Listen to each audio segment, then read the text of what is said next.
ৰাজ্যিক sub junior taekwondo চেম্পিয়নশ্বিপৰ সফল সামৰণি কিউৰুকিত শ্ৰেষ্ঠ যোৰহাট জিলা পুমচেৰ শীৰ্ষত হাইলাকান্দি যোৱা 11 নৱেম্বৰৰ পৰা ৰাধা গোবিন্দ বৰুৱা ক্ৰীড়া প্ৰকল্পৰ DTRP ইনডোৰ ষ্টেডিয়ামত অনুষ্ঠিত 39 সংখ্যক ৰাজ্যিক টাইকোৱাণ্ডো চেম্পিয়নশ্বিপ 2024ৰ বুধবাৰে সফল সামৰণি পৰিল। সদৌ অসম টাইকোৱাণ্ডো সন্থাৰ উদ্যোগত অনুষ্ঠিত তিনিদিনীয়া প্ৰতিযোগিতাখনত অংশগ্ৰহণ কৰিলে 40খন টাইকোৱাণ্ডো জিলাৰ প্ৰায় 1100 গৰাকী খেলুৱৈয়ে।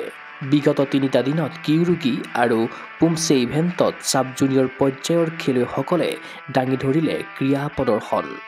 ৰাজ্যিক টাইকোৱাণ্ডো প্ৰতিযোগিতাৰ কিউৰুকি ইভেণ্টত 4টাকৈ সোণ, ৰূপ আৰু ব্ৰঞ্জসহ মুঠ 12টা পদকেৰে সৰ্বাধিক 960 পইণ্ট অৰ্জন কৰি দলীয় শ্ৰেষ্ঠত্বতা প্ৰতিপন্ন কৰে যোৰহাটে। সেইদৰে 4টা সোণ, 3টাকৈ ৰূপ আৰু ব্ৰঞ্জসহ মুঠ 11টা পদকেৰে 890 পইণ্ট লাভ কৰি দ্বিতীয় স্থান অধিকাৰ কৰে কামৰূপ মেট্ৰ' জিলাই। তদুপৰি 3টা সোণ, 1টা ৰূপ, 5টা ব্ৰঞ্জসহ 680 পইণ্টেৰে তৃতীয় স্থানত উজলিল নগাঁও জিলা। ইয়াৰ বিপৰীতে প্ৰতিযোগিতাৰ পুমচে ইভেণ্টত 2টা সোণ, 4টাকৈ ৰূপ, ব্ৰঞ্জসহ মুঠ 10টা পদক অৰ্জনেৰে শ্ৰেষ্ঠ দলৰ সন্মান লাভ কৰিলে হাইলাকান্দিয়ে। সেইদৰে 1টাকৈ সোণ, ৰূপ আৰু 3টা ব্ৰঞ্জসহ মুঠ 5টা পদক দখলেৰে দ্বিতীয় শ্ৰেষ্ঠ হ'ল কামৰূপ গ্ৰাম্য জিলা। আনহাতে তৃতীয় স্থানত থকা কামৰূপ মেট্ৰ'য়ে অৰ্জন কৰে 2টা স্বৰ্ণ পদক। সামৰণি অনুষ্ঠানত উপস্থিত থাকিল অসম চৰকাৰৰ ক্ৰীড়া সঞ্চালক প্ৰদীপ টিমুং, সদৌ অসম টাইকোৱাণ্ডো সন্থাৰ সভাপতি বলিন চেতিয়া, সম্পাদক হিৰণ্য শইকীয়া, কাৰ্যকৰী সভাপতি দিগন্ত বৰা, কোষাধ্যক্ষ প্ৰাঞ্জল বুঢ়াগোহাঁই আদি বিশিষ্ট ব্যক্তি।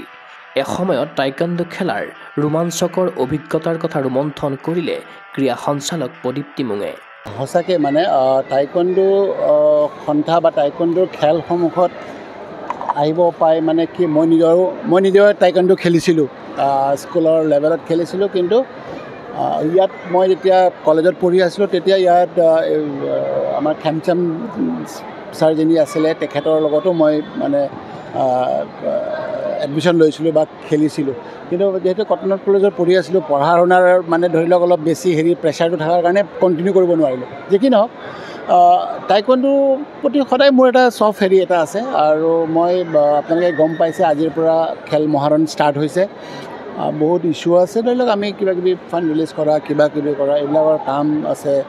তাৰ মাজতো মই অলপ সময় হ'লেও মানে আহিছোঁ, কাৰণে সেই এটা চব খেলৰ প্ৰতি আছে, কিন্তু যিহেতু ফুটবল আৰু টাইকোৱাণ্ডো নিজে খেলিছিলোঁ বা কাবাডী নিজে খেলিছিলোঁ, সেইকেইটা গেম প্ৰতি অলপ নিজৰ এটা বেছি মানে হেৰিটো আছে, কিন্তু আদাৰৱাইজ চব গেমৰ প্ৰতিয়ে আছে। আমি চবৰ গেমতে আমি যাওঁ। বিশেষকৈ আজি যোনটো পৰিৱেশ মানে আমাৰ দিনৰ কথা ভাবিলে বা আজি যোনটো পৰিৱেশ, আজি অভিভাৱকসকল যিখিনি ইয়াত উপস্থিত আছে সেইটো বহুত এনকাৰেজিং। কাৰণ ল'ৰা ছোৱালী আজি সাব জুনিয়ৰবিলাক বহুত সৰু ল'ৰা ছোৱালী আহে, তেখেতৰ অভিভাৱকসকল যদি উপস্থিত নহয়, লগত যদি লৈ নাহে, তেতিয়াহ'লে এই সুবিধাখিনি তেওঁলোকে নাপায়। সেইকাৰণে মই বিশেষকৈ আপোনালোকৰ দ্বাৰা মানে আপোনালোকৰ নিউজৰ মাধ্যমতেই মই বিশেষ অভিভাৱকসকলক ধন্যবাদ দিওঁ। ল'ৰা ছোৱালীবিলাকক সেই সুবিধাটো তেওঁলোকে যদি প্ৰদান কৰে বা তেওঁলোকে সময় দিয়ে যাতে যেন, তেতিয়া মানে কি হয়, এই প্ৰতিযোগিতাবিলাকত অংশগ্ৰহণ কৰিলেহে এনে যিমান মানে আপোনাৰ মেটচ হয় বা যিমান প্ৰতিযোগিতা হয় সিমানেই তেওঁলোকৰ এক্সপিৰিয়েঞ্চটো বাঢ়ি আহে। যিকোনো খেলে একেই বস্তু, ফুটবল হওক, ভলীবল হওক, হেৰি হওক, এনেই প্ৰেক্টিছ কৰি থাকিলে যদি কম্পিটিশ্যন নহয় কাৰোবাৰ লগত কম্পিটিশ্যনটো যদি মেটচটো যদি নহয়, তেতিয়াহ'লে তেওঁলোকে গ্ৰ' কৰিব নোৱাৰে। সেইকাৰণে মই ধন্যবাদ জনাইছোঁ তেখেতসকলক। আৰু বহুত ভাল আমাৰ ল'ৰা ছোৱালীবিলাকৰ ছাব জুনিয়ৰ লেভেলৰ ল'ৰা ছোৱালীবিলাকৰ যিমান এক্টিভ আপোনালোকে ভালকৈ গেম হয়তো ইতিমধ্যে গম পাইছেই। চ' বহুত নিজকে মানে ধন্য মানুহ আৰু মানে ভাবিছোঁ আৰু ইয়াত আহিব পায়। সামৰণি অনুষ্ঠানতে ৰাজ্যিক প্ৰতিযোগিতাখনত অংশগ্ৰহণ কৰা টেকনিকেল অফিচিয়েলসকলক গামোচা পিন্ধাই সন্থাই কৰিলে সন্মানিত।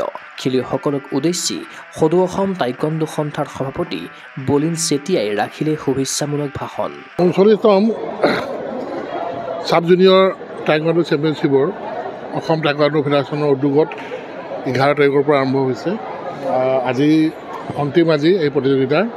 বিশেষকৈ ইয়াতে 8 বছৰ তলৰ খেলুৱৈসকলে অংশগ্ৰহণ কৰিছে, প্ৰায় 1100 খেলুৱৈ অংশগ্ৰহণ কৰিছে। আৰু খুব ধুনীয়াকৈ খুব শৃংখলাবদ্ধভাৱে এই প্ৰতিযোগিতাটো আমাৰ কাৰ্যকৰ্তাসকলে আমাৰ চলাই আছে আৰু আজি শেষ অন্তিম দিন মই বিশেষকৈ সময় দিব পৰা নাছিলোঁ কাৰণ যেনে আপোনালোকে বাই ইলেকশ্যনৰ কাৰণে তাতে আছিলোঁগৈ আজি শেষৰ দিনা আজি আহিছোঁ যিহেতু আমি এই চেম্পিয়নশ্বিপ এইকাৰণে পাতিছোঁ যে আগন্তুক যিটো আমাৰ হাৰিয়ানাত যিটো আমাৰ চাব জুনিয়ৰ নেশ্যনেল আমাৰ কম্পিটিশ্যন আছে তাত যাতে আমাৰ এই খেলুৱৈসকল যাতে মানে ৰেডি হৈ যায় যাতে তেওঁলোকে ইয়াৰ পৰা চিলেকশ্যন কৰি তালৈ আমি টীম পঠিয়াব পাৰোঁ তাৰ বাবে এই প্ৰতিযোগিতাখন আমি পাতিবলগীয়া হৈছে আৰু ইয়াৰ পৰা আমি ভাবিছোঁ এই টীমটো আমাৰ খুব মানে ভাল টীম চাব জুনিয়ৰ টীমটো আগতেও আমাৰ বেষ্ট টীম হিচাপে পাই আহিছে আৰু এবাৰ আশা ৰাখিছোঁ এবাৰ চাব জুনিয়ৰ টীমত আমাৰ অসমৰ মানে টাইকোৱাণ্ডো ফেডাৰেশ্যনৰ টীমৰ খেলুৱৈসকলে চাব জুনিয়ৰত ভাল নাম কৰিব মেডেল আনিব আৰু অসমৰ গৌৰৱ বঢ়াব আৰু আশা ৰাখিছোঁ যে আমাৰ বিশেষকৈ ইয়াতে অভিভাৱকসকলেও যথেষ্টখিনি কষ্ট কৰিছে আমাৰ ফেডাৰেশ্যনৰ আমাৰ বিষয়াসকলেও ইয়াতে যথেষ্টখিনি তেওঁলোকে কষ্ট কৰি আছে আৰু বিশেষকৈ আমাৰ ৰেফাৰীসকলেও তেওঁলোকে দেখিছে আপোনালোকে তেওঁলোকে খুব ধুনীয়াকৈ খেল পৰিচালনা কৰি ইয়াত মানে ভালকৈ কৰি আছে আৰু যিবিলাক জিলাত আমাৰ টাইকোৱাণ্ডো আমাৰ সন্থাবিলাক আছে তেওঁলোকে খুব ধুনীয়াকৈ ল'ৰাই লগত প্ৰেক্টিছ কৰাই আছে আৰু যাৰ ফল আমি পাম যাতে আমাৰ নেক্সট আমাৰ কম্পিটিশ্যন আমি ভাল নাম কৰিবলৈ আশা ৰাখিছোঁ উল্লেখ্য যে এই প্ৰতিযোগিতাৰ পৰাই পঞ্চকুলাত অনুষ্ঠিত হ'ব লগা চাব জুনিয়ৰ নেশ্যনেলৰ বাবে অসম দলক কৰা হ'ব বাছনি ক্ৰীড়া অনুৰাগীৰ আশা চাব জুনিয়ৰ নেশ্যনেলত অপ্ৰতিৰোধ্য হওক অসমৰ চাব জুনিয়ৰ পৰ্যায়ৰ টাইকোৱাণ্ডো খেলুৱৈ ভিডিঅ' জাৰ্নেলিষ্ট জবান ৰভাৰ সৈতে চিন্ময় বৰাৰ প্ৰতিবেদন গুগল স্পৰ্টছ এনে গুৱাহাটীৰ মাজমজিয়াত নৰ্থ ইষ্টৰ প্ৰথমখন এক্সক্লুচিভ মাৰ্চেল আৰ্টছ সামগ্ৰীৰ শ্ব'ৰুম তথা বিপণী তিৰুপতি স্পৰ্টছ কাৰাটে উচো taekwondo boxing jujitsu pencak silat judo আদি 7টাকৈ সমৰ কলা ইভেণ্টৰ ইউনিফৰ্ম আৰু প্ৰশিক্ষণৰ সামগ্ৰী ইয়াত উপলব্ধ